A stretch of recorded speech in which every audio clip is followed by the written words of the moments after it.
ठाडी रे मेरी सनी देओल सी बाटी रे।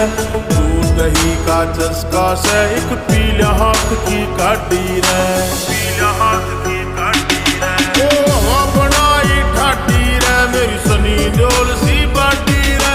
दूध दही का चस्का से एक पीला हाथ की काटी रे।